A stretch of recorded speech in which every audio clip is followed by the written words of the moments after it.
obviously knew that there was a phone call that took place on January 6th between Trump and Kevin McCarthy, when McCarthy called Trump pleading for Trump to stop the rioters. I've spoken to multiple Republican members, guess what, on the record, who have knowledge of the call, who say that after Trump tried to say, Kevin, it's not my people, McCarthy, we know, responded, no, these are your people. And here's the new part. These are the new details. So after McCarthy says that, Trump says, well, Kevin, I guess these people are more upset about the election than you are.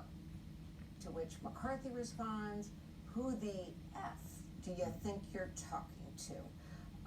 Don, CNN confirmed this exchange with Republican Congresswoman Jamie Herrera Butler of Washington, who was briefed on the call directly by Kevin McCarthy on January 10th. The Congresswoman has been taking careful notes, not just on this call, but since the insurrection and the impeachment. We're also told by several other Republican members that McCarthy wasn't shy about this heated exchange with Trump. He wanted people in his conference to know about it. So Congresswoman Herrera Butler says that Trump's comments to McCarthy speak to his state of mind and explain why she voted to impeach. This is what she told me today.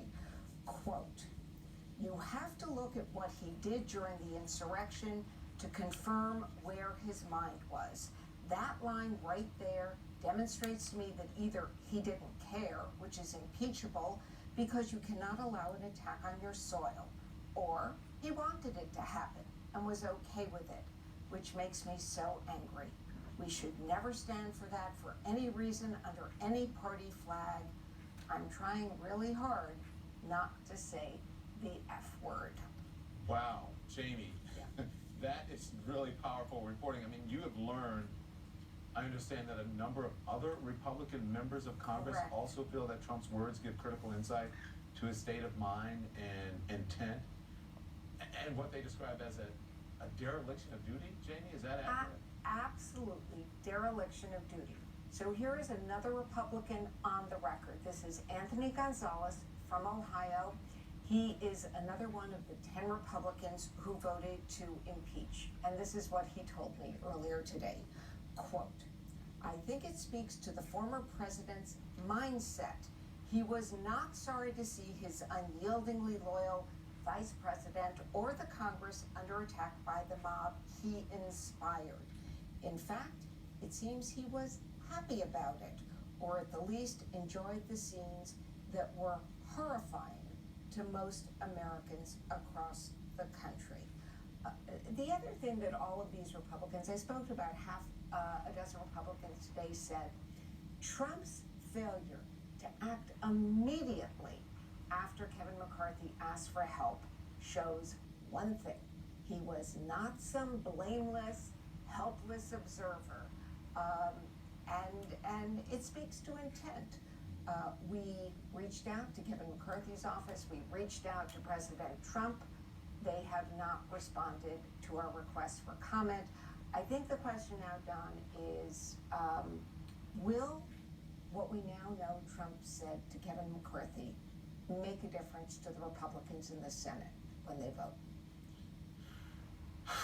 That's a really good question, Jamie. I mean, Congresswoman, Butler saying in a statement tonight, she's saying that to the patriots who were standing next to the former president as these conversations were happening, or even to the vice president, if you have something to add here, right. Now would be the time.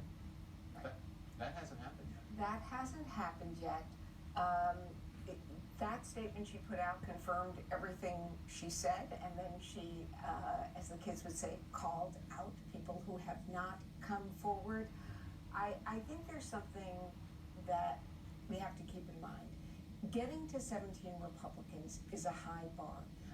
I think that we think there are 5 or 6, but if these words tip the balance at all, if we get to 7, 8, 9, at least it is a few more people in the party breaking with Donald Trump. I think Not 17. I think you bring a good point, Jamie. And by the way, this is the best reporting all day. Thank you for appearing on the show and doing this. But you bring a very good point. A lot of people are focused on the outcome of this, and I think that there's a bigger picture than the outcome. That people are getting to see the video, they're getting to see the insights from reporting like yours, of the president's state of mind and what he was actually doing. So, regardless of the outcome, I think people would love a conviction. The country, the majority of the people in this country would, because who wants to be on the side of insurrection, right? But maybe this will break the fever and the tide is turning. I know too many cliches, but Now, you know. could I add one more quick thing? Absolutely. When the impeachment is over, there's something that's not, and that's the Justice Department Correct. and the FBI. And they're not just going to do an investigation into the people who broke in to the Capitol today. Some of these people, the FBI, may be knocking on their door. They may want to interview Kevin McCarthy about that call. They may want to